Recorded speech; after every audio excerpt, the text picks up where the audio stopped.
السلام علیکم ورحمۃ اللہ وبرکاتہ۔ بسم اللہ الرحمن الرحیم۔ الحمد للہ نحمده ونستعینه ونستغفره ونؤمن به ونتوکل علیہ ونعوذ باللہ من شرور انفسنا ومن سیئات اعمالنا، من يهده الله فلا مضل له ومن يضلله فلا هادي له، ونشهد أن لا إله إلا الله وحده لا شريك له، ونشهد أن سيدنا ونبينا وحبيبنا وشفيعنا وسندنا وهادينا ومولانا محمدا عبده ورسوله، وصلى الله عليه وعلى آله وأصحابه وأزواجه وبارك وسلم تسليما كثيرا. أما بعد، فأعوذ بالله من الشيطان الرجيم. بسم الله الرحمن الرحيم. ولو أنهم إذ ظلموا جاءوك فاستغفروا الله واستغفر لهم الرسول لوجدوا الله توابا رحيما. وقال تبارك وتعالى: إنما يخشى الله من عباده العلماء.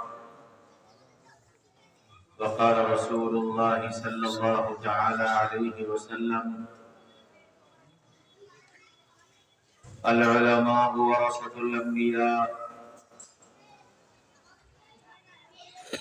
وقال رسول الله صلى الله تعالى عليه وسلم: طوبى لعبد جعله الله مفتاحا للخير ومغلاقا للشر، أو كما قال عليه الصلاة والسلام.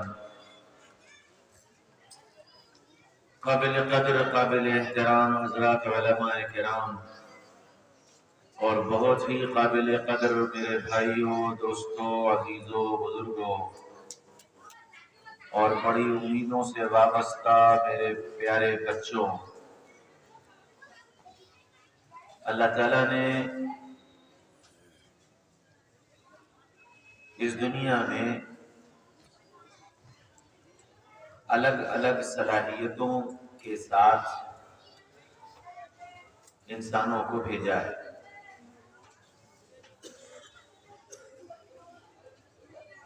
اور ہر صلاحیت رکھنے والا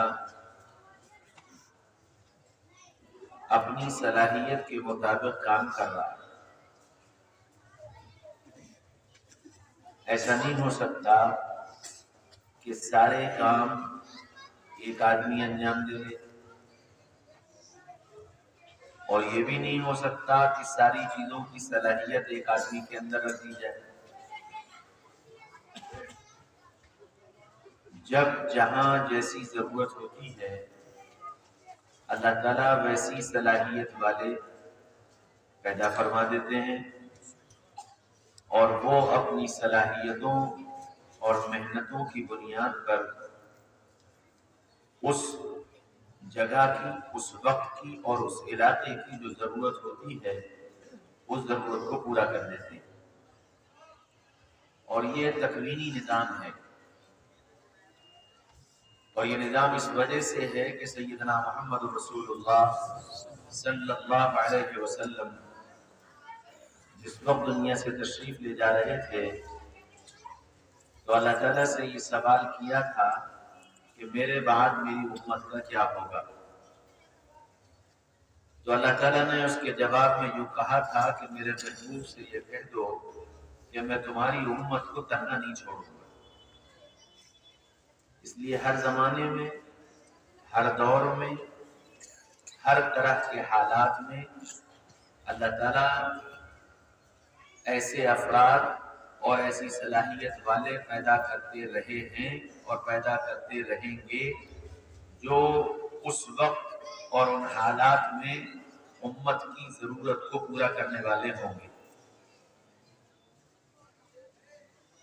اللہ تعالیٰ نے محمد رسول اللہ صلی اللہ علیہ وسلم کے دنیا سے تشریف لے جانے کے بعد نبوت کا دروازہ بند کر دیا اور یہ اعلان کر دیا ما کان محمد ابا احد من رجالکم ولکن رسول اللہ وخاتم النبیین، کہ حضرت محمد صلی اللہ علیہ وسلم آخری نبی ہیں، اب آپ کے بعد کوئی نبی نہیں آئے گا۔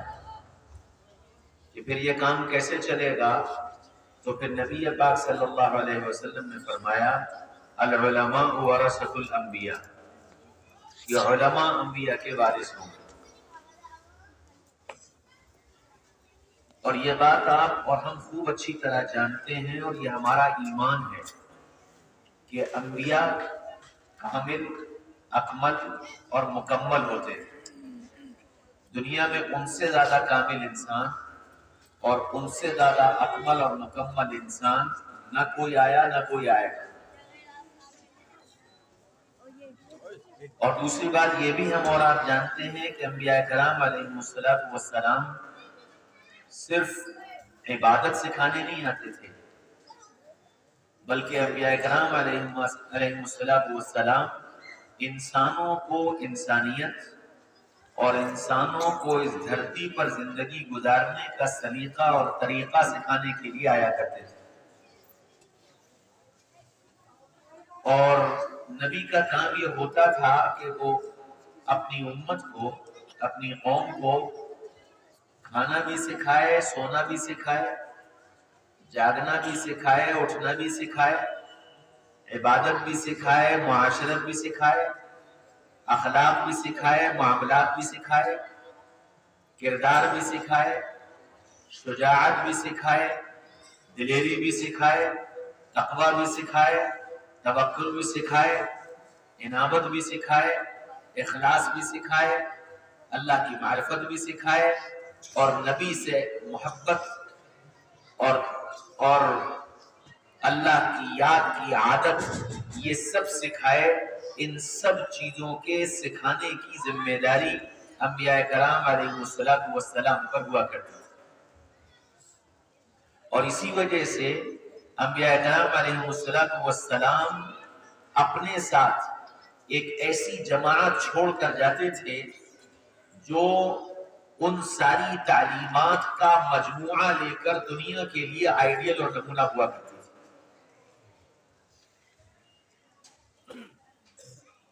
اب ایسی جماعت اور ایسی جماعت کا سردار امام الانبیاء سیدنا محمد رسول اللہ صلی اللہ علیہ وسلم یہ فرما کر جا رہے ہیں کہ اس جماعت کے وارث علماء کرام ہیں۔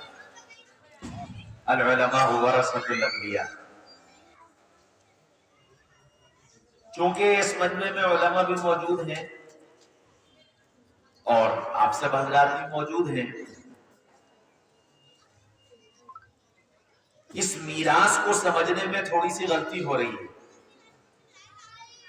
اور ہم دونوں سے ہو رہی ہے، علماء سے بھی ہو رہی ہے اور عوام سے بھی ہو رہی ہے۔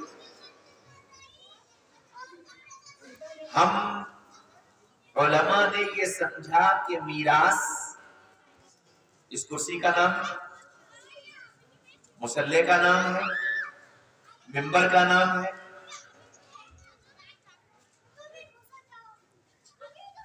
تدریس کا نام ہے، تبلیغ کا نام ہے۔ ہم نے میراث ان چند چیزوں کو سمجھا، اور کچھ اسی طرح کا نظریہ عام لوگوں کا بھی بن گیا کہ مولوی صاحب کا مطلب امامت، مولوی صاحب کا مطلب تقریر، مولوی صاحب کا مطلب سبق پڑھانا، قرآن سکھانا۔ اس سے آگے آپ نے بھی نہیں سمجھا، اور ہم چاہ کر آپ کو نہیں سمجھا پائے کہ ہم کو میراث میں خالی یہ نہیں ملا۔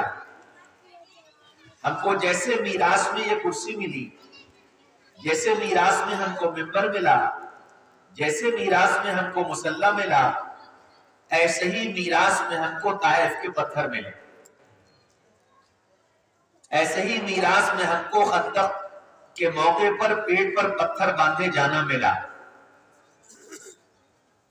ایسے ہی میراث میں ہم کو امت کی قیادت اور رہبری اور رہنمائی ملی، ایسے ہی میراث میں امت کے اخلاق کی درستگی ملی، ایسے ہی میراث میں ہمیں امت کو صحیح راستے پر چلانا ملا، ایسے ہی میراث میں ہمیں امت کے معاملات اور ان کی معاشرت اور ان کا کردار، ان سب چیزوں کی درستگی، یہ سب ہم کو میراث میں ملی تھی۔ میراث میں ہم کو ملکوں کا چلانا ملا، میراث میں ہم کو دنیا کے انسانوں کی قیادت ملی، میراث میں ہم کو تقوی کی امامت ملی، میراث میں ہم کو دنیا کو اللہ کے سامنے جھکانے کی طاقت دی گئی، یہ سب میراث میں ہم کو ملا۔ کچھ کوتاہی ہم نے کی، کچھ کوتاہی آپ نے کی۔ ہم نے کوتاہی یہ کی کہ ہم کو جو میراث ملی تھی، ہم نے اس میراث کے چند اجزاء کو پکڑ کر یہ سمجھ لیا کہ ہم نے میراث کا حق ادا کر دیا، اور آپ سے کوتاہی یہ ہوئی کہ آپ یہ سمجھنے لگے کہ تجارت، مولوی صاحب کیا جانے تجارت کے بارے میں، تجارت تو اب دنیا میں بڑے ایڈوانس ہو گئی ہے، ڈیجیٹل مارکیٹنگ شروع ہو گئی ہے، اے آئی کام کرنے لگا ہے، مولوی صاحب کو کیا معلوم، مسجد کے ملا جی، ممبر کے مولانا صاحب یہ کیا جانے، اس لیے تجارت کیسے ہوگی کہ جیسے ہمارا دل چاہے،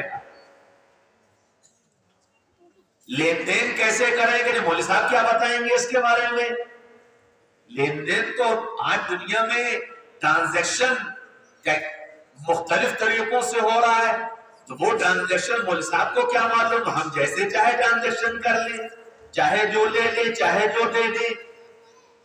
ہم نے ضرورت ہی نہیں سمجھی کہ ہم مولوی صاحب سے معلوم کریں کہ ہمیں لین دین کیسے کرنا چاہیے، ہمیں تجارت کیسے کرنی چاہیے۔ ہم یہ سمجھنے لگے کہ مولوی صاحب سوائے مسجد کے مصلی کے اور سوائے مدرسے کی مسند کے اور سوائے تبلیغ کی اس کرسی کے، مولوی صاحب اس کے علاوہ کچھ جانتے ہی نہیں، اور یہی تصور بن گیا مدارس کے بارے میں۔ دنیا یہ سمجھنے لگی کہ مدرسے والے ایک ناکارہ قوم تیار کر رہے ہیں، ایک ایسی قوم تیار کر رہے ہیں جو کچھ جانتی نہیں، جسے کچھ آتا نہیں ہے، جو کچھ کر نہیں سکتی ہے۔ آپ کو معلوم ہے دنیا میں مدارس نے کیا کیا ہے، آپ کو کہیں جانے کی ضرورت نہیں ہے، ہندوستان کی تاریخ اٹھا کر کے دیکھ لیجئے۔ 1857 میں اس ملک میں انگریز قابض ہوا، اور انگریز کے قابض ہونے کے بعد ایک مشن چلایا گیا کہ سارے ملک کو عیسائیت کے رنگ میں رنگ دیا جائے، گاؤں گاؤں پادری بھیجے گئے، قصبہ قصبہ پادری بھیجے گئے، اور ان کو یہ مشن دیا گیا کہ ان کی نسلوں کو عیسائی بناؤ، ان کو کھلانا پڑے کھلاؤ، ان کو پڑھانا پڑے پڑھاؤ، ان کو پہنانا پڑے پہناؤ، ان کو نوکریاں دینی پڑے دو، لیکن ان کو عیسائی بنا دو، یہ تمہارا کام۔ اور اس پر پوری قوم لگی، لیکن اس وقت ایک مدرسے کا ملہی کھڑا ہوا تھا، ایک مدرسے کا مولوی کھڑا ہوا تھا جس کا نام قاسم نانوتوی تھا، اس کے ساتھی چند ملہی تھے، چند مولوی صحابی تھے جن کا نام رشید احمد گنگوہی تھا، جن کا نام احمد علی سہارنپوری تھا۔ یہی لوگ تھے، یہ کھڑے ہوئے اور انہوں نے اس کے مقابلے پر ایک نظام قائم کیا کہ گاؤں گاؤں میں مکتب قائم کرو، قصبے قصبے میں مکتب قائم کرو، اور ان کو پڑھاؤ، ان کو کھلاؤ، ان کو پلاؤ، ان کو اپنے پاس رکھو، کچھ کرو، ان کے ایمان کو سلامت رکھو۔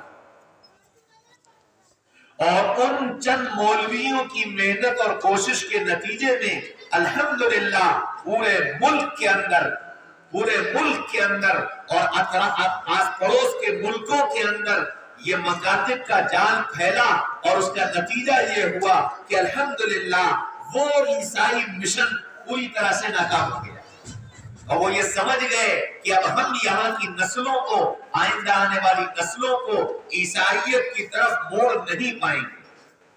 اور جب یہ سمجھ میں آ گیا تو ان کے دو مقاصد تھے، ایک ملک کے مال کو لوٹنا اور ایک ملک کے عوام کے دین کو لوٹنا. تو جب عوام کے دین کے لوٹنے سے وہ نا امید ہو گئے اور مال لٹ گیا تو خود ہی یہاں سے جانے کا فیصلہ کر لیا. لیکن ظاہر بات کہ آئی ہوئی چیز کس کو بری لگتی؟ تو اس ملک کو انہوں نے لوٹا اور جو کچھ کر سکتے تھے وہ سب کچھ کیا. پھر اس ملک سے ان کو بھگانے کے لیے اور اس ملک کو آزاد کرانے کے لیے اسی مدرسے کے پڑھے ہوئے چند مولوی، چند علماء، چند ملا وہ کھڑے ہوئے کہ ہمیں اس ملک کو انگریزوں سے آزاد کرانا ہے. اور پھر اس ملک کی آزادی میں مدرسے کے 40,000 علماء نے اپنی گردن کی قربانیاں دی، اپنی گردن کٹائی، تب جا کر یہ ملک آزاد ہوا ہے. اور پھر آگے بڑھیے، روس کی تاریخ اٹھا کر کے دیکھ لیجئے، پورے روس میں 80 سال تک کمیونزم کا نظام، اشتراکیت کا نظام چلا اور ایسا نظام تھا کہ پورے ملک کے اندر کسی مسجد میں 80 سال تک نہ اذان دی گئی نہ نماز پڑھی گئی. کوئی دینی کتاب، کوئی حدیث، کوئی قرآن کا کوئی نسخہ پورے ملک میں باقی نہیں رہنے دیا گیا، یا جلا دیا گیا یا آگ کی نظر کر دیا گیا. لائبریریوں میں آگ لگا دی گئی اور پورے ملک کے اندر ایمان کی، دین کی، قرآن کی، شریعت کی بات کرنے والے اور اس کی حفاظت کرنے والے 40,000 علماء کی گردنیں اتار دی گئی. لیکن پھر اس کے بعد اسی اشتراکیت کے نظام کے خلاف اور اسی دہریت کے نظام کے خلاف انہی مدارس کے پڑھے ہوئے مولوی اور ملا، امام بخاری رحمت اللہ علیہ کے مدرسے کے مولوی اور ملا، امام ترمذی رحمت اللہ علیہ کے مدرسے کے مولوی اور ملا، صاحب ہدایہ کے مدرسے کے پڑھے ہوئے مولوی اور ملا، یہ کھڑے ہوئے اور انہوں نے قرآن کی حفاظت کی، دین کی حفاظت کی، ملک کی حفاظت کی. 80 سالہ محنت کے بعد پھر اس ملک کو اشتراکیت سے نکال کر آزادی دلوائی. اور وہ جو آزادی ملی تو وہ اس وقت سلطنتیں الگ الگ ٹکڑوں میں بٹ کر 11 اسلامی ممالک بنے. مولوی کچھ نہیں کرتے ہیں، مولویوں کو کچھ نہیں آتا ہے. مولویوں نے دنیا میں تاریخ کا وہ انقلاب برپا کیا ہے، ساری دنیا اس کی نظیر نہیں پیش کر سکتی. جب موقع آیا اور جہاں موقع آیا، انہی مدارس سے لوگ ملے ہیں جنہوں نے دنیا کے اندر قیادت کا کام انجام دیا، رہبری کا کام انجام دیا. جب ضرورت پڑی گردن کٹانے کی تو یہ مولوی سب سے آگے آئے. اور آپ یہ سمجھتے ہو کہ مدرسے میں کچھ نہیں ہوتا. میں ایک جگہ گیا تو ایک کرنل صاحب تقریر کر رہے تھے کہ جب مدرسے والوں نے کچھ نہیں کیا اور مدرسے میں کچھ نہیں ہوتا اور یہ دنیا میں اب یہ ہو گیا اور 12ویں صدی کے بعد سے کچھ نہیں ہوا. میں بہت دیر سنتا رہا اور بڑا ضد کرتا رہا اور بار بار اپنے آپ سے یہ کہتا رہا کہ نہیں میں کچھ نہیں بولوں گا، میں کچھ نہیں بولوں گا. لیکن طبیعت ہی مانا ہی نہیں. میں نے کہا آپ کہتے ہو 12ویں صدی سے اب تک کچھ نہیں کیا. آپ دنیاوی تعلیم کو اگر دیکھنا چاہو تو علی گڑھ یونیورسٹی وہ بھی ایک ملا ہی کی دین ہے، جامعہ ملیہ وہ بھی ایک ملا ہی کی دین ہے، انٹیگرل یونیورسٹی وہ بھی ایک ملا ہی کی دین ہے. اور پھر آپ ساؤتھ میں چلے جاؤ، نہ جانے کتنی یونیورسٹیاں وہ ملا کی دین ہے. آپ گجرات میں چلے جاؤ، میڈیکل کالجز اور کتنے انجینئرنگ کالجز اور کتنی یونیورسٹیاں، یہ سب ملا کی دین. تم یہ سمجھتے ہو کہ مدرسے کے پڑھانے والے کچھ نہیں کرتے. میں ابھی 3 دن پہلے گجرات میں پالنپور کے علاقے میں گیا تھا. 6 علماء، جس میں سے 2 شیخ الحدیث تھے اور 2 مدرسے کے محتمم تھے اور 1 مدرسے کا مدرس تھا. 6 علماء. ان 6 علماء نے مل کر ایک اسپتال قائم کیا.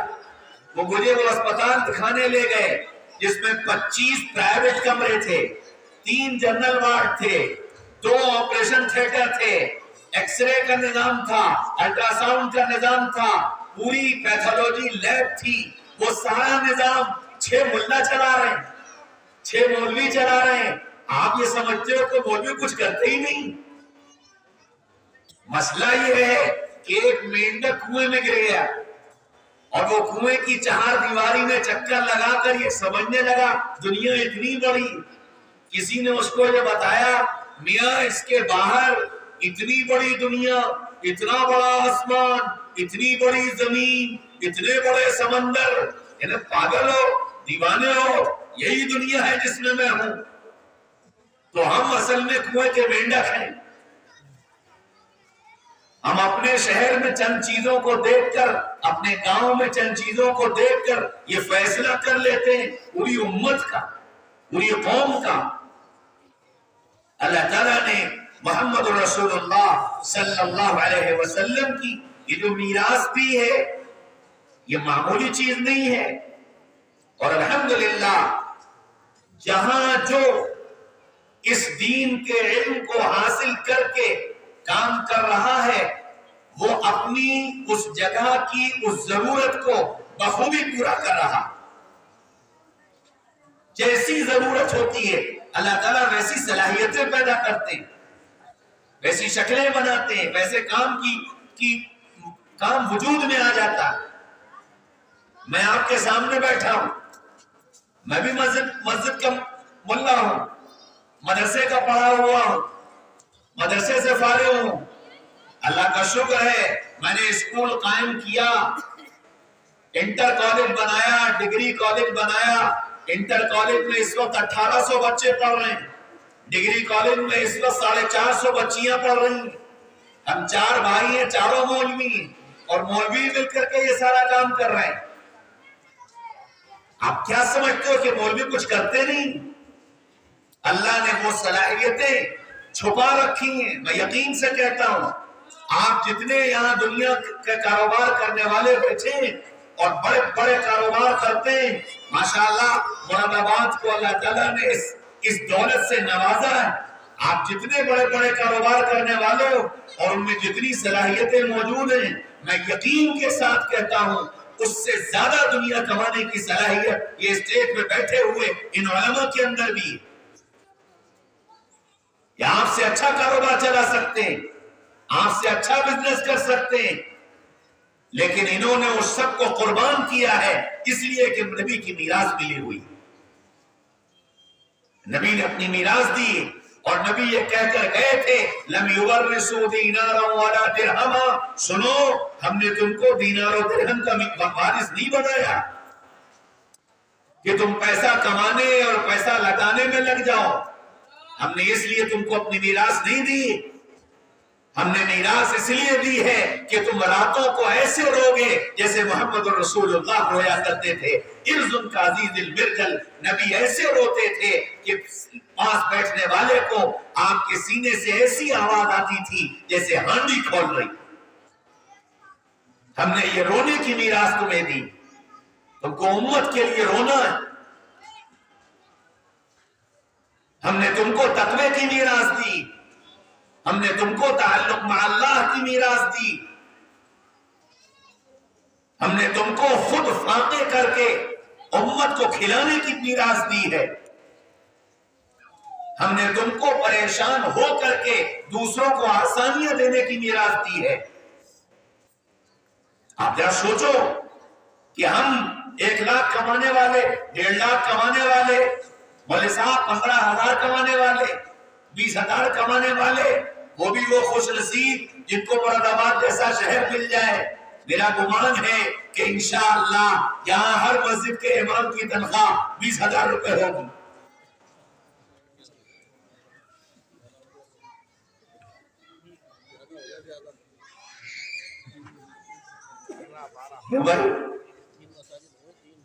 میرے بھائیوں اور دوستوں، عزیزوں بزرگوں، ذرا یہ سوال اپنے سے پوچھو، اپنے آپ سے پوچھو کہ میں اتنا کما رہا ہوں اور مولوی صاحب اتنا، اور مولوی صاحب اس پر راضی ہیں. کیا ان کی خواہشات نہیں؟ کیا ان کے بچے نہیں؟ کیا ان کے گھر میں بیماریاں نہیں آتی؟ کیا ان کو سفر نہیں کرنا پڑتا؟ کیا ان کے گھروں میں شادیاں نہیں ہوتی؟ کیا ان کو رشتہ داریاں نہیں نبھانا پڑتی؟ کیا ان کو تعلقات نہیں نبھانا پڑتے؟ اس سب کے بعد الحمدللہ یہ اپنے اس فیصلے پر راضی ہیں اور جمے ہوئے ہیں کہ نہ، ہم نے یہ طے کیا ہے کہ ہمیں محمد رسول اللہ کی میراث ملی، ہم اس میراث کا حق ادا کریں۔ اور تاریخ پڑھو، کتابیں اٹھاؤ اور دیکھو کہ کیسے کیسے مشقتوں کے ساتھ، مجاہدوں کے ساتھ اور تکلیفوں کے ساتھ ان علماء نے ہر موقع پر امت کے لیے قیادت کا رول ادا کیا۔ اور جب امت ڈگمگانے لگی، امت ٹوٹنے لگی، امت کے اوپر بزدلی چھانے لگی، امت کے اوپر خوف مسلط ہونے لگا ہے، امت ہارنے لگی ہے، اس وقت میں علماء نے آگے بڑھ کر امت کو دلاسا دیا، امت کو سنبھالا دیا، امت کو ہمت دی، امت کو واپس اپنے قدموں پر کھڑا کیا۔ شروع زمانے سے لے کر اور آج تک کی تاریخ اٹھا کر پڑھ لو، جب ایسا ہوا تب اللہ نے انہی انبیاء کے وارثین کو کھڑا کیا اور ان کے ذریعے سے امت کی حفاظت کی گئی۔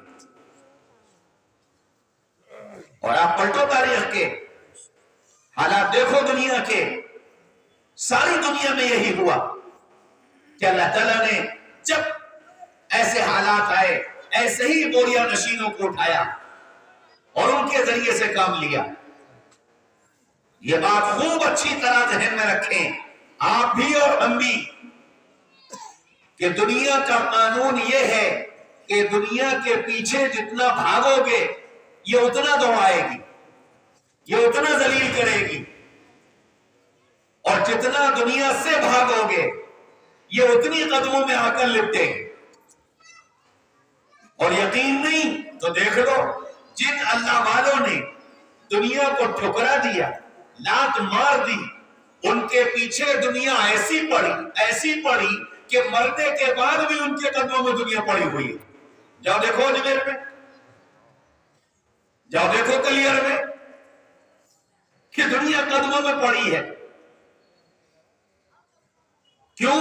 کہ اپنی زندگی میں دنیا کو ٹھکرا دیا تھا۔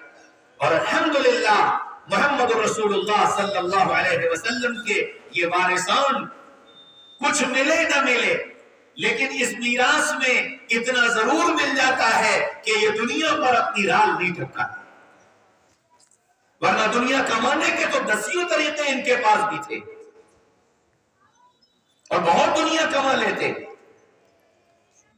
حضرت تھانوی رحمت اللہ علیہ نے لکھا ہے کہ ہم ان لوگوں سے یہ کہتے ہیں جو یہ سمجھتے ہیں کہ مولویوں کو ہمارے چندے کی ضرورت ہے، تم ہرگز چندہ مت دینا، ہم پرچونی کی دکان کھول کر کے اپنے گھر کا چولہا جلا لیں گے، لیکن پھر تم یہ سوچ لینا کہ تمہاری نسلوں کو قرآن کون بتائے گا، تمہارے گھر والوں کو شریعت کون بتائے گا، تمہارے مرنے والوں کی نماز جنازہ کون پڑھائے گا، پھر تم یہ سوچ لینا۔ مدارس کا ایک کردار ہے،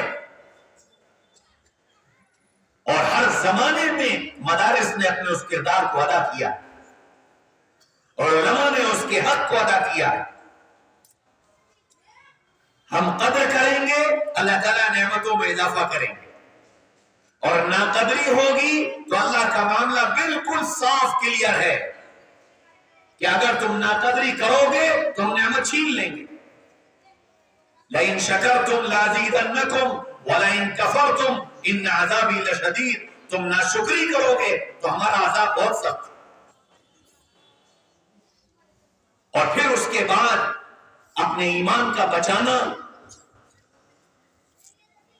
اپنے عقائد کا بچانا، اپنی جگہوں کا بچانا، اپنی مساجد اور مقابر کا بچانا، یہ کتنا مشکل کام ہو جائے گا آپ کو تصور سے بھی پرے۔ اللہ تعالیٰ جزائے خیر دے ان علماء کرام کو جو ساری مشقتوں کو برداشت کر کے صرف اس خاطر کہ ہم محمد رسول اللہ کے وارث ہیں، ہم کو ان ساری چیزوں کو جھیلنا ہے۔ اور چونکہ یہاں طلبہ موجود ہیں، اور جیسا کہ میں نے اشتہار دیکھا تھا، ختم بخاری کا بھی موقع ہے، شاید ختم ہو گئی ہوگی یا ہوگی، جو طلبہ یہاں سے فارغ ہو کر کے جا رہے ہیں میں ان سے عرض کرتا ہوں کہ تم فراغت کے بعد یہ نیت کر کے مت جانا کہ یہاں سے جا کر مجھے مسند مل جائے اور یہاں سے جا کر مجھے کرسی مل جائے. یہاں سے جانا تو یہ نیت لے کے جانا محمد الرسول اللہ نے پہلے طائف میں پتھر کھائے تھے, پہلے محمد الرسول اللہ نے مکہ کی گلیوں میں دھکے کھائے تھے, پہلے محمد الرسول اللہ نے شعب ابی طالب میں فاقوں کے دن گزارے تھے, پہلے محمد الرسول اللہ کی راہوں میں کانٹے بچھائے گئے تھے, پہلے محمد الرسول اللہ کی بیٹی کو بیوہ کیا گیا تھا. جب یہ سب ہوا تھا پھر معراج ملی تھی, پھر معراج ملی تھی. تو تم اگر اس قربانی کی سطح پر آ جاؤ گے اللہ تمہارے لیے دروازے کھول دیں. کسی مقام کو پانے کے لیے پہلے اپنے کو مٹانا پڑتا ہے, پہلے اپنے کو کھپانا پڑتا ہے, اپنی حیثیت مٹانی پڑتی. آج مسئلہ یہ ہے کہ نہ آپ اس کے لیے تیار ہیں نہ ہم اس کے لیے تیار ہیں. ہر ایک یہ چاہتا ہے کہ پہلے دن سے میں یہاں سے وہاں پہنچ جاؤں, میں چنا اور چنی بن جاؤں, چاہے دین کے اعتبار سے ہو چاہے دنیا کے اعتبار سے ہو. آج کاروبار کرنے والا ہر لڑکا اور ہر کاروباری وہ یہ سوچتا ہے کہ میں پہلے دن لکھپتی اور کروڑپتی بن جاؤں. وہ محنت اور مشقت کی راہیں چلنا نہیں جانتا اور محنت اور مشقت کی راہوں پر چلنے کو سوچتا نہیں ہے. نتیجہ کیا ہوتا ہے؟ نتیجہ یہ ہوتا ہے کہ پھر حرام کے دروازے کھلتے ہیں, پھر زندگیوں میں حرام آتا ہے اور حرام آتا بہت تیزی سے نظر آتا ہے اور حرام کا جانا اسے پتہ نہیں چلتا ہے. یہ بڑا خوش ہو رہا ہوتا ہے, یہ کما لیا, یہ آ گیا, یہ آ گیا, یہ آ گیا, لیکن اسی تیزی سے یہ جا رہا ہوتا ہے.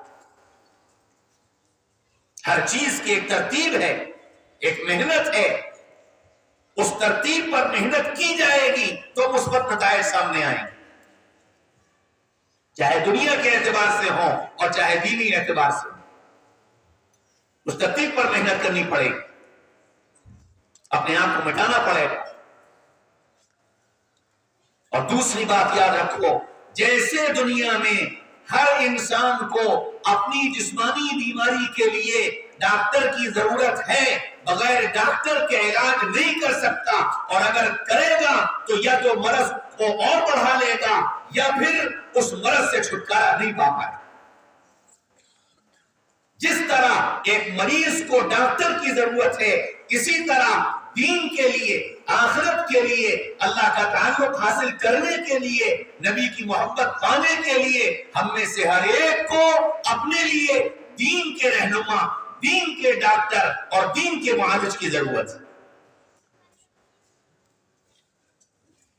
ہم نے مولوی صاحب کو صرف نماز کے مسائل پوچھنے کے لیے باقی رکھا ہے, روزے کے مسائل پوچھنے کے لیے باقی رکھا ہے. رمضان آتا ہے, فون آتا ہے, مولوی صاحب روزہ ہے, سر میں تیل لگا لو.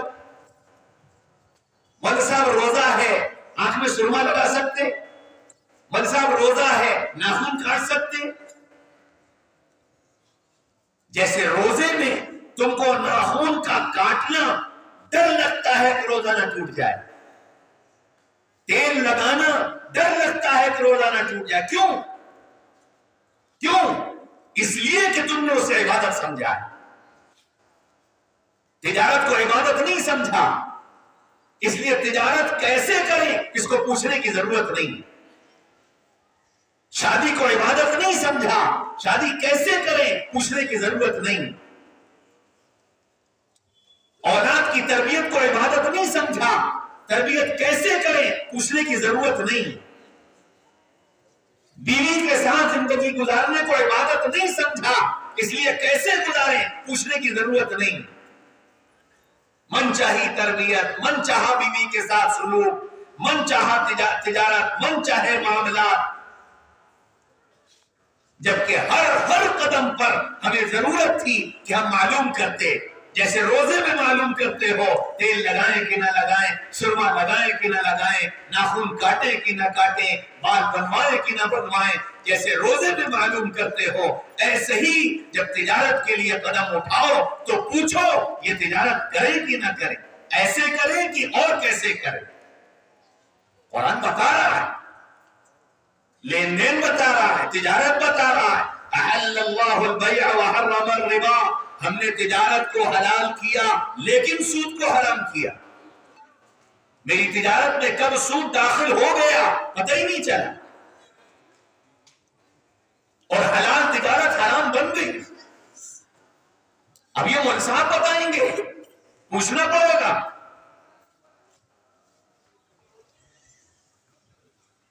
اپنے جسم کی بیماری کے لیے 10 مرتبہ ڈاکٹر کے پاس جاتے ہو، جو ٹیسٹ وہ بتا دے کر لیتے ہو، جو دوا وہ بتا دے وہ لے آتے ہو، مہنگی سستی کی فکر نہیں کرتے۔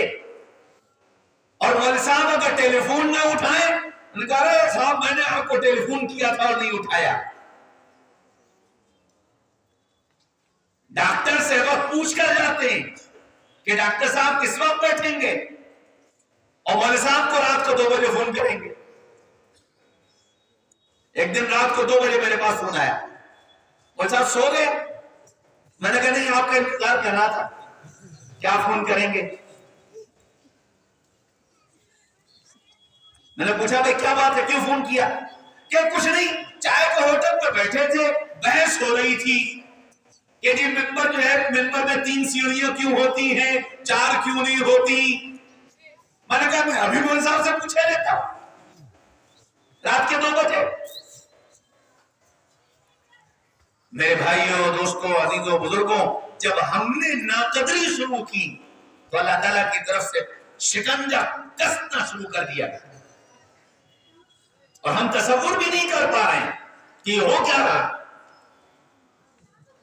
معاملات جیسے چاہے کر لو، قرآن بتا رہا تھا یا ایھا الذین آمنوا اذا تداینتم بدین الی اجل مسمى فاکتبوہ، اے ایمان والو جب لین دین کیا کرو تو اسے لکھ لیا کرو اور لکھے ہوئے پر گواہ بنا لیا کرو۔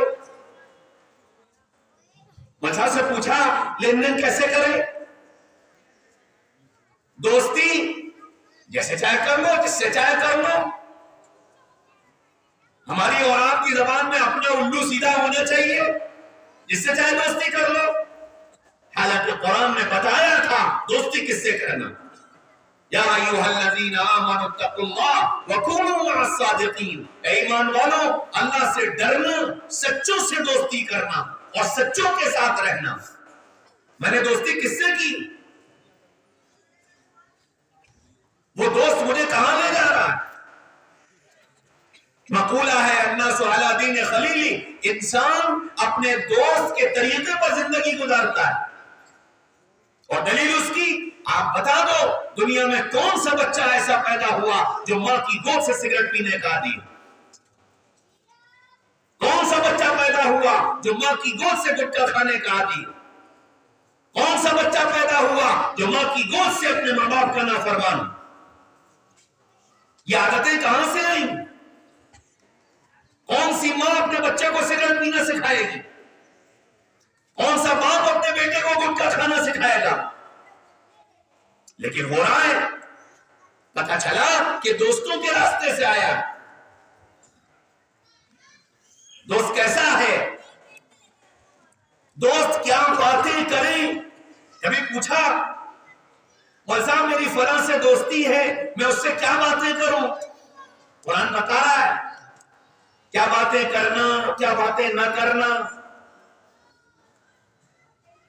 ہم نے ضرورت ہی نہیں سمجھی۔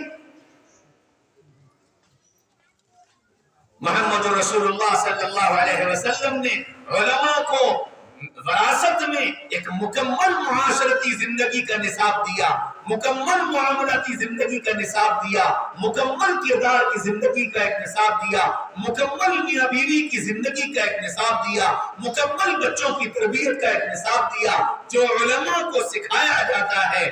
آؤ گے پوچھو گے تو پتہ چلے۔ اور یاد رکھو جس قوم کو دین سے دور کرنا ہوتا ہے تو دو کام کیے جاتے ہیں.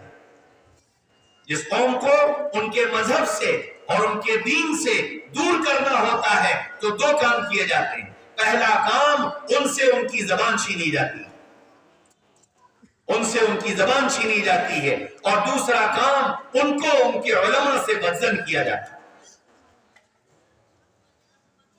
ہاں، زبان چھین لی، سارا تمہارا دینی سرمایہ سب تمہاری زبان میں ہے اور زبان آتی نہیں. یہ مراد آباد بہت ماشاءاللہ دینی اعتبار سے اور قوت کے اعتبار سے، صلاحیتوں کے اعتبار سے ماشاءاللہ بہت اچھا شہر، بہت بڑا شہر. میرا حسن ظن ہے یہاں جتنے بیٹھے ہوئے ہیں یہ سب اردو جانتے ہوں، سب کو اردو پڑھنا آتی ہوگی، یہ میرا حسن ظن ہے. ورنہ حال یہ ہے میں انٹر کالج میں لیکچرر ہوں اور اس انٹر کالج میں 2500 بچے پڑھتے ہیں. اردو پڑھنے والے انٹر کلاسز میں 12 اور 15 بچے ہوتے ہیں. یہ پرسنٹیج ہے. ایک صاحب کے گھر میں گیا، الماری بھری ہوئی تھی کتابوں سے، دھول پڑی ہوئی تھی ان کے اوپر. میں نے پوچھا، میں نے کہا بیٹا یہ کتابیں کس کی ہیں؟ کہ مول صاحب یہ دادا کی کتابیں ہیں. میں نے کہا پھر اب ان کو کوئی پڑھتا نہیں کہ گھر میں کوئی اردو جانتا ہی نہیں.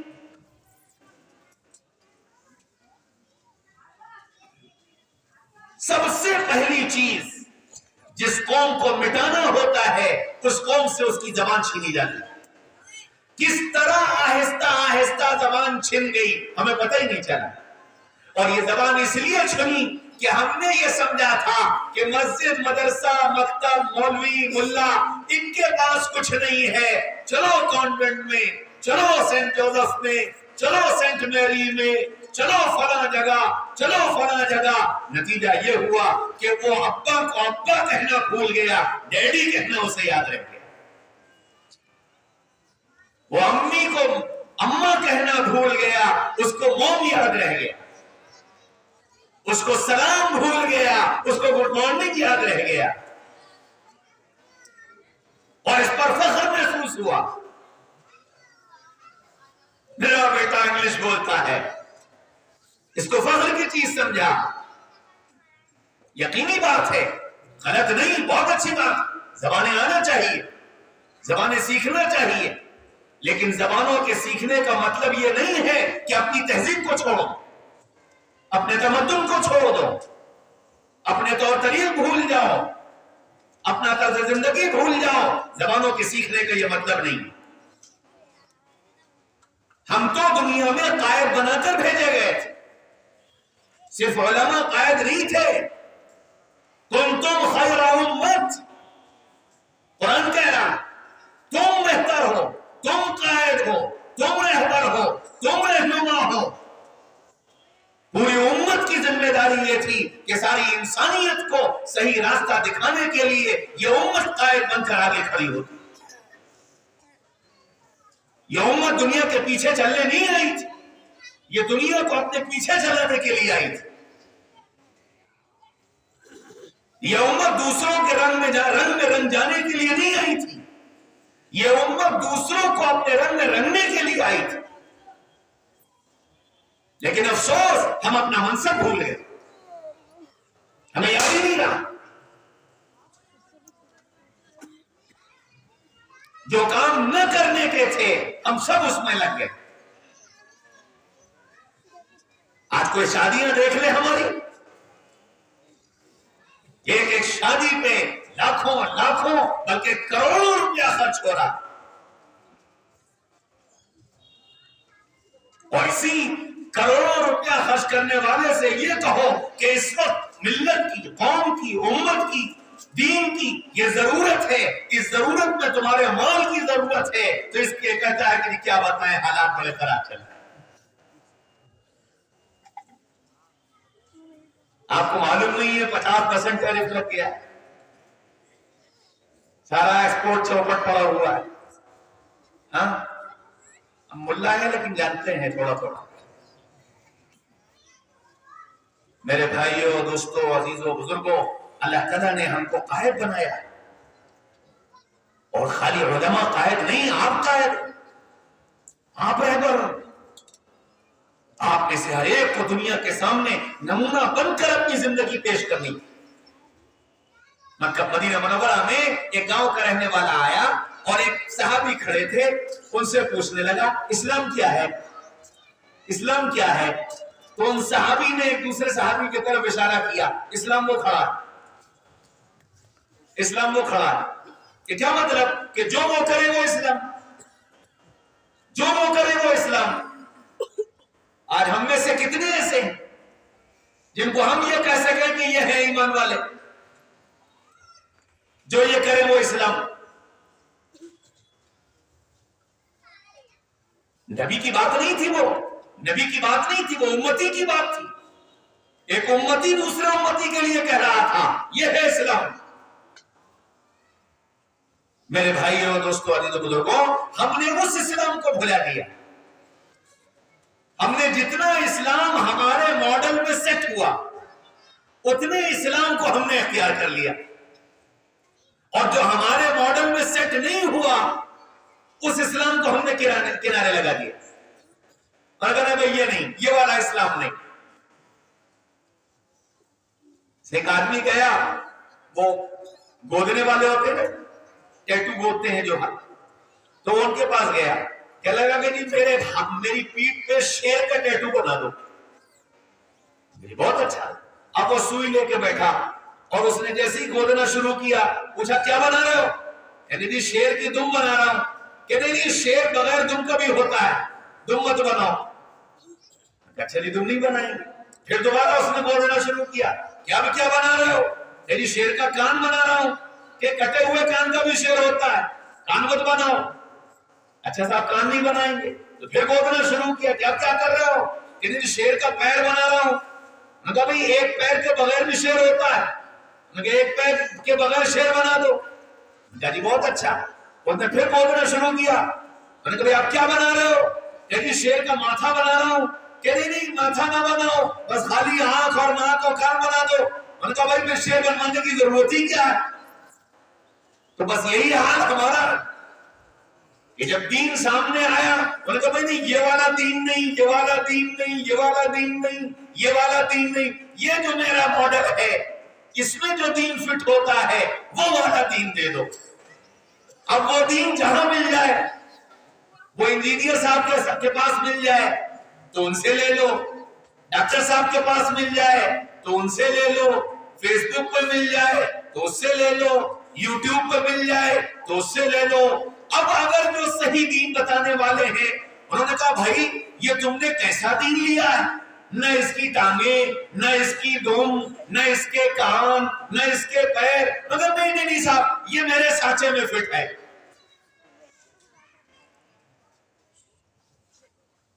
میرے بھائیوں، دوستوں، عزیزوں، بزرگوں، ہم بے وقوف قوم نہیں ہیں، اللہ تعالیٰ نے سمجھدار بنایا۔ ہم کاروبار میں بڑے سمجھدار، ہم دنیا کے معاملوں میں بڑے سمجھدار۔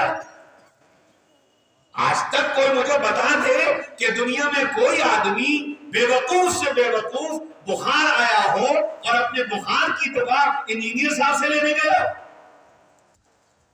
لیکن انجینئر صاحب مجھے بخار آ گیا دوا دے دو۔ تو دنیا کے معاملے میں آپ اتنے چوکس، اتنے سمجھدار، اور دین اگر انجینئر صاحب سے بھی لے لیں گے، ڈاکٹر صاحب سے بھی لے لیں گے، گوگل سے بھی لے لیں گے، چیٹ جی پی ٹی سے بھی لے لیں گے، اور جی اب تو اور آگے گروہ آ گیا ہے، گروہ سے لے لیں گے۔ میرے بھائیوں، دوستوں، عزیزوں، بزرگوں، اگر انہی ساری چیزوں کے ذریعے سے انسانیت کو ہدایت کی راہ مل سکتی تو اللہ آدم علیہ السلام سے لے کر محمد رسول اللہ صلی اللہ علیہ وسلم تک انبیاء کرام کو نہ بھیجتا۔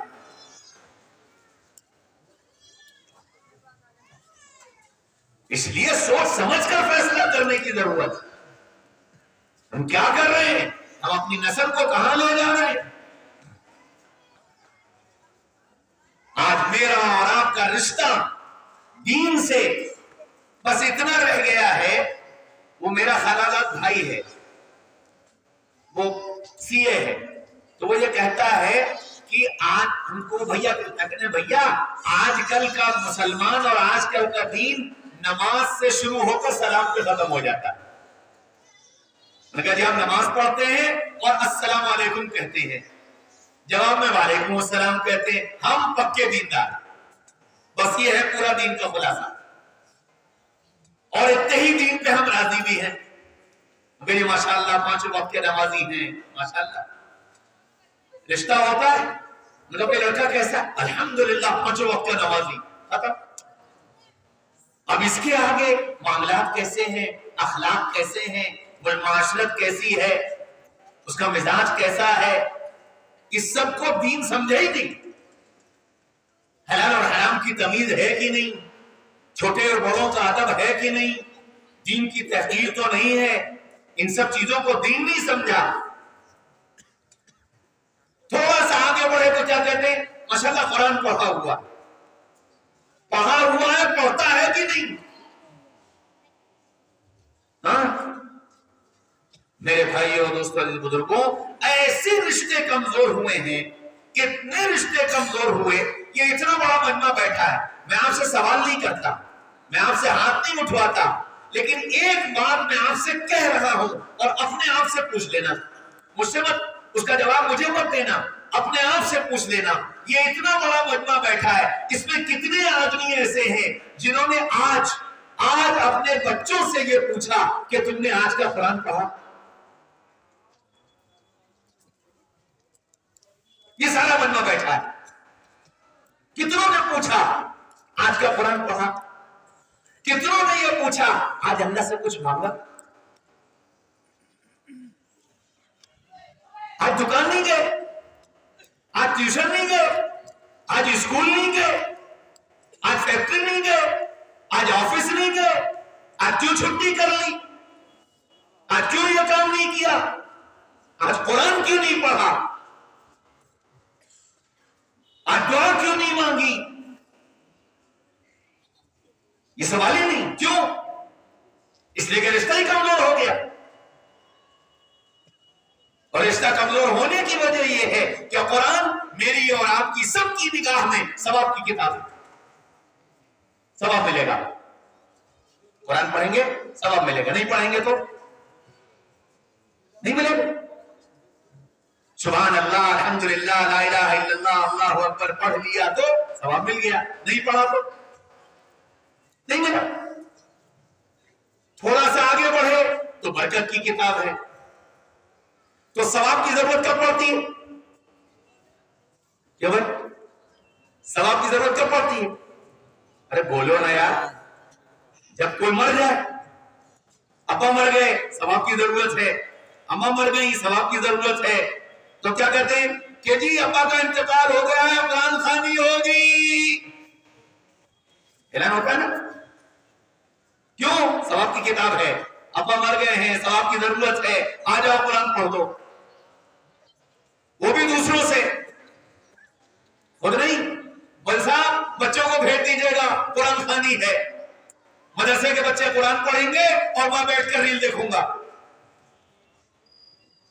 میں بیٹھ کر موبائل چلاؤں گا، ہو سکتا ہے میری باتیں آج آپ کو کڑوی لگ رہی ہوں اور سوچ رہے ہوں گے پتہ نہیں کون سی مرچیں کھا کے آئے مول صاحب، لیکن یہ وہ حقیقتیں ہیں جو روزانہ کی حقیقتیں میرے اور آپ کے سامنے۔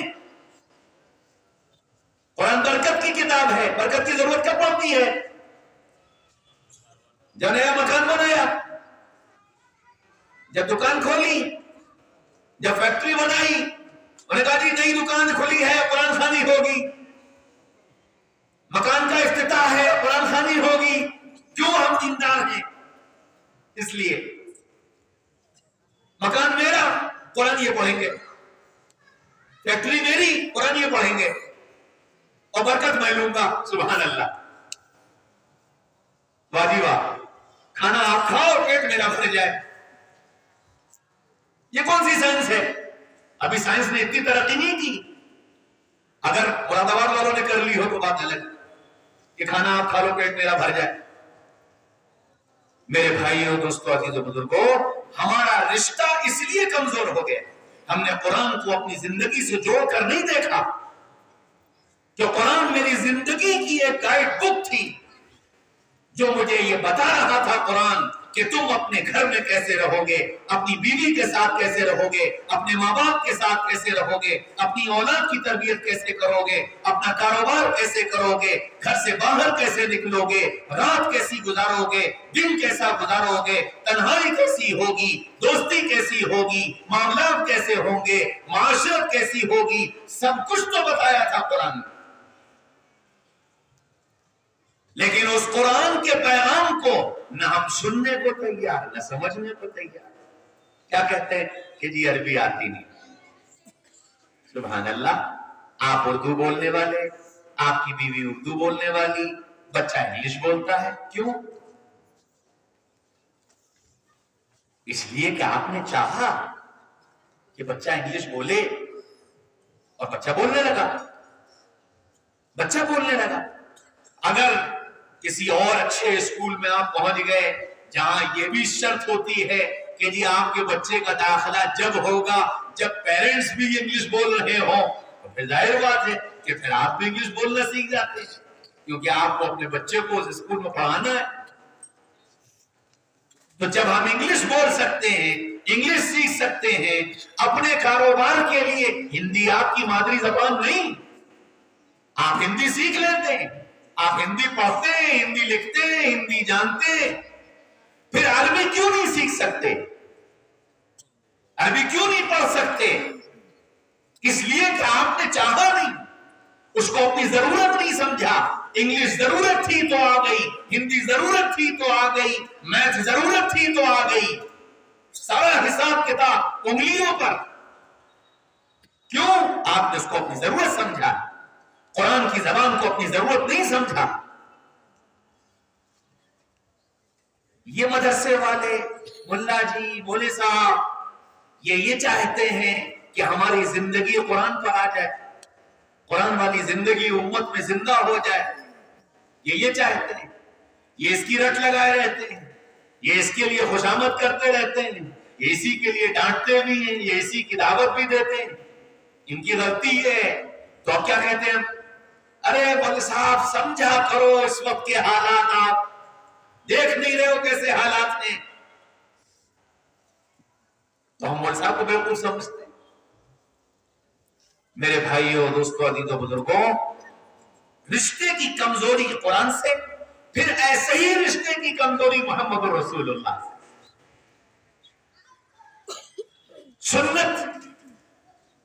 سنت پر چلیں گے ثواب ملے گا، نہیں چلیں گے تو کیا ہوا؟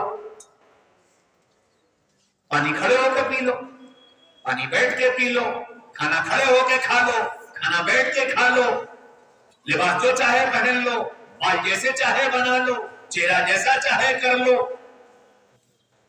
اچھا، اتنی ناقدری، اتنی بے توجہی کہ سنت کے زندگی سے نکل جانے پر رائی کے دانے کے برابر قلق نہیں، دکھ نہیں، افسوس نہیں، غلطی سے بھی یہ خیال نہیں آتا کھڑے ہو کر پانی پیتے ہوئے ارے یہ میں کیا کر رہا ہوں، رسول اللہ نے بیٹھ کر پانی پینے کو بتایا، میں کھڑے ہو کر پی رہا ہوں، غلطی ہو گئی مجھ سے، یہ احساس بھی نہیں پیدا ہوتا۔ کھانا رسول اللہ نے بیٹھ کر کھانے کو بتایا، یہ میں کیا کر رہا ہوں، غلطی کیا، اس پر ندامت تو کیا ہوتی، میرا پروگرام ہے، میں اپنے گھر پر دعوت دے رہا ہوں، آؤ کھانا کیسے کھاؤ گے کہ لگا ہے جیسے جانور کھاتے تم بھی کھا لو۔ جانور بیٹھ کر کھاتا ہے، کسی نے دیکھا؟ سب کھڑے ہو کر کھاتا، تم بھی کھڑے ہو کر کھاؤ۔ اب یہ جو آدمی کھڑے ہو کر کھانا کھلانے کا نظام بنا رہا ہے، بتاؤ اس کے دل میں رائی کے دانے کے برابر بھی سنت کی کہیں کوئی عظمت ہے، کہیں کوئی سوچ ہے؟ اور اس کے بعد یہ کہو کہ حالات ایسے، نبی کا کلیجہ چھلنی ہو گیا۔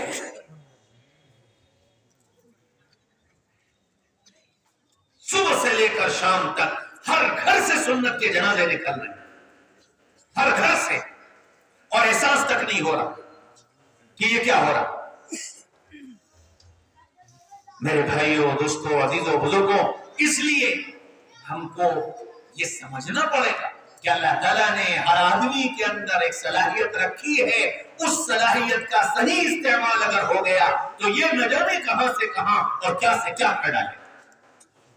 ان صلاحیتوں کی قدر کرنے کی ضرورت ہے۔ یاد رکھو، اللہ تعالیٰ نے دنیا کے اندر دو مزاج بنائے ہیں، ایک مزاج مزاج سیاست ہے اور ایک مزاج مزاج نبوت ہے۔ مزاج سیاست میں صلاحیتوں کو کچلنے کی فکر ہوتی ہے، مزاج سیاست میں صلاحیتوں کو کچلنے کی فکر ہوتی ہے، کوئی آگے نہ بڑھ لے پائے، اس سے آگے نہ نکل لے پائے، اس کی ٹانگ کھینچ لو، اس کو بدنام کر دو، اس کے خلاف پوسٹ ڈال دو، اس کی کمیاں ڈھونڈو، اس کی کمیاں اچھالو، یہ مزاج سیاست ہے۔ اور مزاج نبوت میں صلاحیتوں کی قدر ہوتی ہے۔ ہاں، سیدنا محمد رسول اللہ صلی اللہ علیہ وسلم مکہ مکرمہ پہنچے تو آپ نے پوچھا خالد کہاں ہے؟ فرمایا یا رسول اللہ، خالد تو آپ کی آمد کو سن کر مکہ چھوڑ کر چلے گئے، اور یوں کہنے لگے میں تو محمد رسول اللہ کی صورت ہی دیکھنا نہیں چاہتا۔ اللہ کے رسول نے کیا فرمایا؟ اچھا، خالد میرے بارے میں ایسا سوچتے ہیں، اور میں خالد کے بارے میں یہ سوچتا ہوں کہ خالد اگر میرے پاس ہوتا تو میں تو اس کو آگے ہی آگے رکھتا، میں تو اس کو آگے ہی آگے رکھتا۔ یہ صلاحیتوں کی قدر ہے۔ حضرت ابوبکر، حضرت عمر، حضرت عثمان، حضرت علی چاروں بیٹھے، ایک باہر کا آدمی آیا اور آ کر کہنے لگا کہ تمہیں امیر المومنین کون ہے؟ سیدنا عمر رضی اللہ عنہ نے ہاتھ اٹھایا، اس سے پہلے حضرت ابوبکر بول پڑے امیر المومنین بننے کے لائق تو یہ تھے، میں کیا کروں، ان سب نے یہ ذمہ داری میرے کندھے پر ڈال دی۔ صلاحیتوں کی قدر ایسے ہوتی ہے۔ حضرت ابو عبیدہ بن جراح رضی اللہ عنہ، رسول اللہ صلی اللہ علیہ وسلم نے، حضرت عمر رضی اللہ عنہ نے ان کو ایک فوج کا کمانڈر بنا کر بھیجا۔ خالد بن ولید رضی اللہ عنہ کو، حضرت خالد بن ولید کو کمانڈر بنا کر بھیجا تو حضرت عمر نے حضرت بلال کو بلایا اور یوں کہا کہ بلال، مجھے بڑا ڈر لگ رہا ہے کہ کیا ہوا کہ ہمارے ساتھیوں کی نگاہ اللہ سے ہٹ کر خالد پر آ گئی ہے، اور ساتھی یہ سمجھنے لگے ہیں کہ کامیابی خالد کی وجہ سے مل رہی ہے، کیونکہ خالد جس فوج کے کمانڈر، اللہ اس مہم میں کامیابی دے دیتا تھا۔ تو جہاں صحابہ سنتے تھے کہ اس کا کمانڈر کون، کہ خالد کو، تو پھر تو ٹھیک ہے، کیا مطلب کہ بات تو کامیابی طے ہے کیونکہ خالد ہے۔ تو حضرت عمر نے سمجھا بلال مجھے بڑا ڈر لگ رہا ہے، ساتھیوں کی نگاہ اللہ سے ہٹ کر خالد پر آ رہی کہ امیر المومنین پھر کہ نہیں، ایسا کرو تم چلے جاؤ اور خالد فلاں جگہ مہم پر ہیں، وہاں جاؤ، اور جب وہ اپنی فوج کو منبر پر کھڑے ہو کر کمانڈ کر رہے ہوں، اس وقت جا کر ان کو منبر سے پکڑ کر نیچے اتار دینا اور یہ کہہ دینا خالد امیر المومنین نے تمہیں معذور کر دیا اور تمہاری جگہ مجھے امیر بنایا۔ آپ کا حکم، چلے گئے۔ جا کر کے جب خالد بن ولید فوج کو کمانڈ کرنے منبر کے قریب گئے، اپنا رومال خالد کے گلے میں ڈالا اور رومال کو کھینچا، خالد امیر المومنین نے تمہیں معذور کر دیا اور تمہاری جگہ مجھے امیر بنایا۔ حضرت خالد منبر سے اترے، اللہ امیر المومنین کو جزائے خیر دے، امیر المومنین نے میرے اوپر بڑا احسان کیا۔ سبحان اللہ، کیا لوگ تھے۔ اور ادھر خالد نیچے آئے، بلال نے رومال ایک طرف پھینکا، آگے بڑھے اور خالد بن ولید کی پیشانی پکڑی اور پیشانی کو بوسہ دیا اور یوں کہا خالد وہ جو میں نے کیا امیر المومنین کا حکم تھا، اور یہ جو میں نے کیا یہ تیرا مقام، تو اس لائق ہے کہ تیری پیشانی چومی جائے۔ ہاں، مزاج نبوت میں صلاحیتوں کی قدر ہوگی، اور مزاج نبوت میں جو صلاحیت والا آگے بڑھے گا اس کو دیکھ کر خوشی ہوگی کہ ماشاءاللہ ہمارا ساتھی آگے بڑھ گیا، ہمارا کام کرنے والا آگے بڑھ گیا، ہمارا معاون آگے بڑھ گیا، ہمارا شاگرد آگے بڑھ گیا، خوشی ہوگی۔ اور مزاج سیاست میں کوئی آگے بڑھے گا تو اس کو بے چینی شروع ہو جائے گی کہ میرے ہوتے یہ آگے کیسے بڑھ گیا، ہاں تو اب اپنے بارے میں یہ سوچو کہ میں مزاج نبوت پر چل رہا ہوں یا مزاج سیاست پر، اور اس امت کی تربیت مزاج نبوت پر ہوگی، اس امت کو آگے لے جانا مزاج نبوت پر ہوگا، مزاج سیاست پر نہیں۔ اس لیے میرے بھائیوں، دوستوں، عزیزوں، بزرگوں، ہم سب اپنے بارے میں انفرادی طور سے ایک ایک فرد اپنے بارے میں سوچے، میں کہاں کھڑا، میرا قرآن سے رشتہ کیسا ہے، میرا محمد رسول اللہ صلی اللہ علیہ وسلم سے رشتہ کیسا ہے، میری زندگی کتنی کتاب و سنت کے مطابق ہے، میری زندگی کتنی کتاب و سنت کے خلاف ہے۔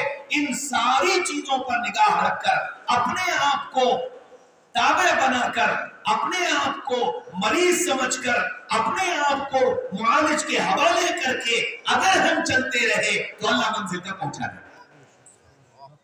اور میرے بھائیوں، دوستوں، عزیزوں، بزرگوں، اگر ایسا نہ ہوا تو قرآن خود کہتا ہے یضل بہ کثیرا ویہدی بہ کثیرا، کتنے ایسے ہیں جو قرآن پڑھتے پڑھتے گمراہ ہو، قرآن پڑھتے پڑھتے، تو اب دین کی کوئی بھی شکل ہو قرآن سے بڑی تو نہیں ہو سکتی۔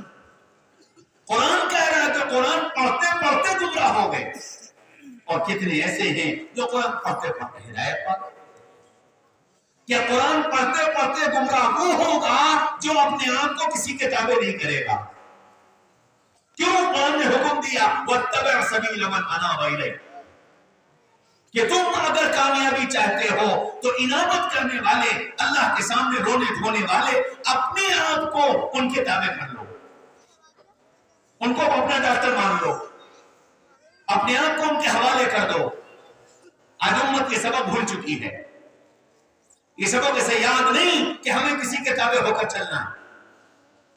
ایسا ڈاکٹر جس کو تم اپنے سارے مرض بتا سکو اور اس سے اپنا علاج پوچھ سکو۔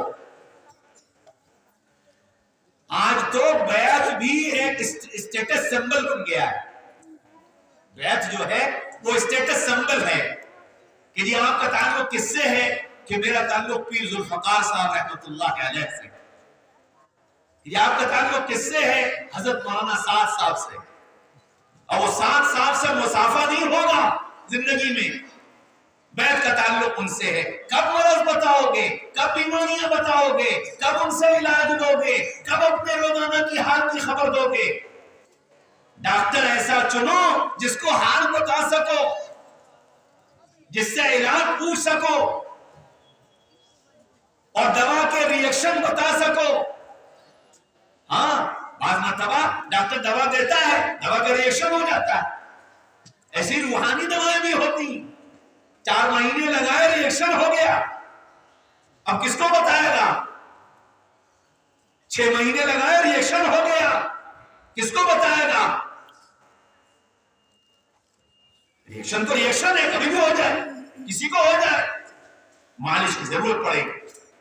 اس لیے اپنے علاقے کے علماء کی قدر کرو، اللہ والوں کی قدر کرو، تقوی والوں کی قدر کرو، ان کی صحبت کو غنیمت جانو، ان کے پاس بیٹھ کر چند منٹ اللہ اللہ کیا کرو۔ ان کی صحبت میں بیٹھ جانا اپنی سعادت اور اپنی نجات کا ذریعہ سمجھو، ورنہ میرے بھائیوں، دوستوں، عزیزوں، بزرگوں، ایمان کو لوٹنے کے چاروں طرف سے باطل نے شکنجے پھیلا رکھے ہیں، اور ایمان لٹ رہا ہے، ایمان بک رہا ہے، ایمان ختم ہو رہا ہے۔ اس کی حفاظت کرنا میری تمہاری ذمہ داری، کرو گے؟ سب کرو گے انشاءاللہ۔ دیکھو میں نے باتیں بہت الگ الگ کی ہیں، اور اللہ نے جو ذہن میں ڈالا وہ کی ہے، سوچ کے کچھ اور بیٹھا تھا، آیات کا انتخاب بھی جو میں نے کیا تھا بالکل الگ کیا تھا، شاید موضوع سے متعلق ایک ہی آیت پڑھی جو میں نے بیان کیا، لیکن میں یہ سمجھتا ہوں کہ آپ کی توجہ پر، آپ کی فکر پر اللہ نے یہ باتیں کہلوائی۔ میں جب مدرسے سے پڑھ کے آیا تو میری والدہ نے، میرے والد صاحب نے کہا کہ اپنے علم کی حفاظت کے لیے قرآن کے درس کی شروعات کرو تاکہ کتابوں سے تعلق باقی رہے۔ بہت اچھا۔ پہلے دن جب درس دینے کے لیے جانے لگا تو والد صاحب نے کہا کہ اپنی ماں سے دعا کراؤ، تو ہم اپنی والدہ کے پاس، ہم نے کہا اماں قرآن کا درس دینے جا رہے ہیں، دعا کر دی۔ تو ہماری اماں نے کہا بیٹا ہماری دو باتیں یاد رکھنا، آپ سب کے بھی کام کی ہیں، اگر ہو سکے تو یاد رکھ لینا۔ ہماری والدہ نے یہ کہا کہ بیٹا تقوی والی زندگی پر چلنے کی کوشش کرو گے تو فتوے والی زندگی پر چل پاؤ گے، تقوی والی زندگی پر چلنے کی کوشش کرو گے تو فتوے والی زندگی پر چل پاؤ گے، اور اگر فتوے والی زندگی پر چلنا شروع کر دیا تو مکروہات میں چلے جاؤ گے۔ اور دوسری بات یہ کہی کہ بیٹا کبھی اپنے علم کے بھروسے پر بات مت کرنا، کبھی اپنے علم کے بھروسے پر بات مت کرنا، اگر علم کے بھروسے پر بات کرو گے تو کبر میں مبتلا ہو جاؤ گے۔ جب بھی بات کرنا اللہ سے مانگ کر کرنا، اللہ سے مانگ کر کرو گے تو اللہ تمہاری اور مجمع کی جو ضرورت ہوگی اللہ تمہاری زبان پر وہ جاری کر دے گا۔ اس لیے میرے بھائیوں دوستوں بزرگوں، میں نے اپنی ماں سے یہ دو باتیں سنی، پہلی بات کا تو پتہ نہیں زندگی کیسی گزر رہی ہے، اللہ ہی بہتر جانے، لیکن ہاں دوسری بات کو بہت مضبوطی سے پکا کہ جب کبھی موقع آیا مذاکرے کا، بات چیت کا، کہنے سننے کا، تو پہلے تو رکعت نماز پڑھ کر اللہ سے مانگ لیے، موقع نہیں ہوا نماز کا تو ویسے ہی مانگ لیا کہ اللہ اس مجمع کے لیے اور میرے لیے جو مفید ہو وہ میری زبان پر جاری کر دیجیے۔ اور الحمدللہ ثم الحمدللہ اب تک کے تقریباً 25 سال کا میرا تجربہ ہے کہ اللہ نے جب جہاں جو ضرورت ہوئی وہ کہلوایا ہے، اور مجھے یقین ہے کہ انشاءاللہ آج اس مجمع میں جو گفتگو ہوئی کوئی اللہ کا بندہ رات کو رویا ہوگا، پڑھا ہوگا، اور اس کے رونے اور کڑھن پر اللہ نے یہ باتیں زبان پر ڈالی اور آپ کے کانوں تک پہنچائی ہیں۔ آپ یہاں سے یہ عزم اور یہ نیت اور یہ ارادہ لے کر جانا 3 باتوں کا، اپنی زندگی کو قرآن سے جوڑو، اپنی زندگی کے لیے قرآن کو آئیڈیل بک بناؤ، اور اپنے آپ کو دنیا کے لیے آئیڈیل بناؤ کہ دنیا تم کو دیکھ کر کے اپنی زندگی کے بدلنے کا فیصلہ کرے۔ ایک بات۔ دوسری بات، اپنے کو مریض سمجھو اور اپنے لیے معالج کا انتخاب کرو، اور اسے اپنے دینی اور دنیاوی سارے حالات بتاؤ اور پوچھ کر قدم بڑھاؤ، اللہ صحیح رہبری اور رہنمائی دے دے گا اور انشاءاللہ منزل تک پہنچ جاؤ گے۔ اور تیسری بات، اپنے آپ کو کمتر سمجھو، ہر ایک کو اپنے سے اچھا سمجھو، اپنے کو کمتر سمجھو اور ہر ایک کو اپنے سے اچھا سمجھو، اپنے علماء کی قدر کرو، ان کے ساتھ جڑے رہنے کو اپنی سعادت سمجھو، اللہ دنیا بھی بنا دے گا اور آخرت بھی بنا دے گا۔ اللہ مجھے تمہیں کہنے سننے سے زیادہ عمل کرنے والا بنائے، اللہ مجھے بھی اور آپ کو بھی قبول فرما کر کل جنت میں اسی طرح جمع فرما۔ وآخر دعوانا الحمدللہ۔